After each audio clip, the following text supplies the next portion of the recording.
Welcome on into the video, everybody. We're going to go do the absolute basics for Razer Synapse. This is basically going to show you what you're going to get, how to set things up very normally. Just a heads up, I am not the best with macros, so you guys could figure that out on your own, not to be rude. This is just to show people what the app is capable of. Let's begin. So once you see that your app is launched, you're going to see that you're on the dashboard. And you are under the Synapse tab at the top left. You want to click on your accessory. Reason I'm saying that, you could be coming from the mouse video, you could be coming from a featured keyboard video, so on and so forth. So at the top left, it's going to say desktop, name, and then default. If you want to change that, you could click the three dots and press rename, and rename it to anything that you want. Now, you can see that I linked my game. This is Marvel Rivals. A lot of people have been playing it recently. I gave it a shot. So if you want to link your game up to this profile, you could just go ahead and click it, press the X. Now, anything that you do from here on out will only affect this profile. If you want to do this for a different game, you just press the three dots, press add. For my sake, I'm just going to press OW, which stands for Overwatch.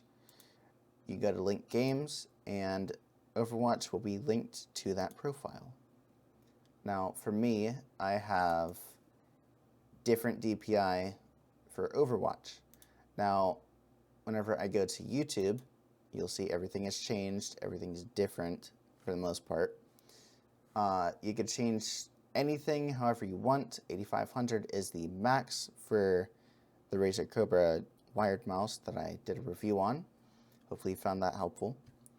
You want to also select your pulling rate.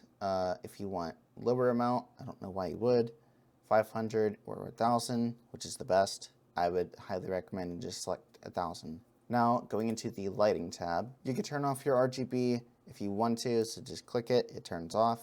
Click it, turns back on. This goes very low to 100. You also have the option to turn off your accessory whenever your display is turned off. So for me, I would like that to remain on, but by default, I think it is off. You could also do when idle for this amount of minutes. 15 will be your maximum amount of minutes. Now let's go over to the effect tab right here, still underneath lighting. Spectrum cycling is just the rainbow effect.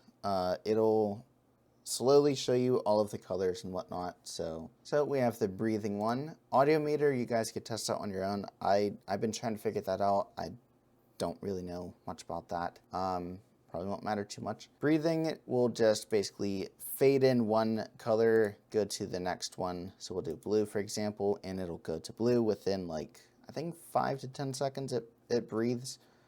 You can also do random color, and it'll just knock those two out, and it'll give you a complete random color. And that will fade in and out every 5 or so seconds, I believe.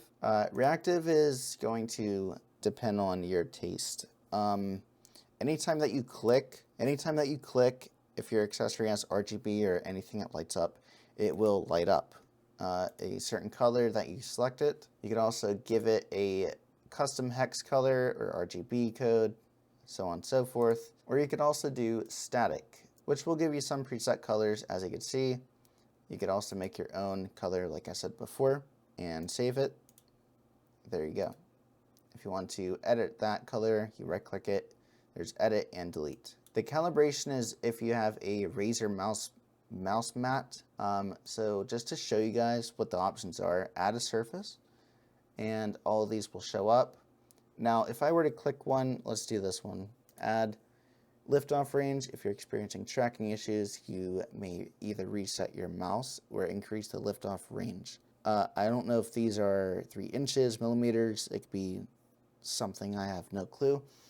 I do not have Razer mouse pad, so if you do, you get experience with this on your own. But for me, I'm going to delete and go to default. Now, moving from the Cobra tab, or whatever it says for you, over to the link games. As I said before, this will show all of your games, or you could add a game or program. and give it its own DPI, its own macros, it's whatever you want to do. So we will go to Overwatch 2, for example. We'll click it, and it will show that I have a profile on here. And I can also give it a effect in Chroma Studio, which I could click this, and it will do its own effects in there. You guys could explore that out. This is strictly Razer Synapse video. So going to the Device tab, we're going to click on My Accessory, and you'll see all of your applications that are linked to your accessory right here. Now we get back out, go over to the Macro tab. Like I said in the beginning, you guys can mess with this however you want. Just to show off what this thing can do, you want to press New Macro. You can do any of these. You could even record it.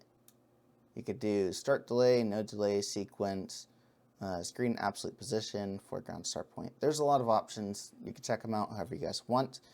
If you are confused, hover over the question mark. It will definitely help you out more than I probably could, because I don't really use macros, I'm going to be honest. Launch, you can launch a program. You just have to click this folder and it'll launch this, for example. This would be Marvel Rivals. So you would find the application or exe or whatever it would be. You click it, you press open, you press save, and then you would save it right here, which I'm not going to. You could also run commands. So I'll just show it. You could put the command here. Do not run unknown command lines unless you understand the risk, blah, blah, blah. Delete. You could do mouse functions. So this one I actually find kind of helpful. I don't know if Call of Duty allows double click for Razer or any other game that allows double click, but there's a double click option, and you can set that up. So actually we'll just do this. Pretend that you selected whatever you want on here. You could add delay, keyboard function, mouse function, macro, so on and so forth. Once you are set, you press save, go to keybinds, you assign your macro to your device, so click that, click your device, click whatever you want it to activate on, so we'll do scroll click, and as you can see, the macro name, the device, the profile it's selected on, and it will only be on that profile. Now, and then your playback options, you could do play once, you could play multiple times, you could toggle it on and off, you could play while a assigned key is being pressed, or you could put it in your queue. So for me, I'm going to just do toggle, I'm going to save it, and there, I'm going to toggle now, and it's double clicking like crazy, as you've probably seen it, and it works. So you can just back out of there. If you want to get rid of it, you just press these three dots, remove keybind, done, it's gone. It will no longer work. You can also hover over these and press delete. If you have more than one or two, you can press this square right here, and it'll select all of them. You could undo, you could redo, and you could also delete, and then save it. For me, I don't need any macros, so I'm going to delete it. But you also do have import macros. You could add them, rename. You could duplicate them, export them, and also delete them. Now, that is basically everything in this essential Synapse video. I hope this walkthrough of Razer Synapse 4 helped you guys in some sort of way, especially if you're coming over from my Razer Cobra review video and you wanted to kind of deep dive into like the sensitivities and whatnot right here. This will definitely help you out and help you set that up. Leave a comment down below if you want to like the video. Please do so. Make sure you subscribe to the channel if you guys are new. Feel more than welcome to join my Discord server. It's in the description always. And that's about everything. I hope you guys have a great rest of your day or night. Take care in the meantime.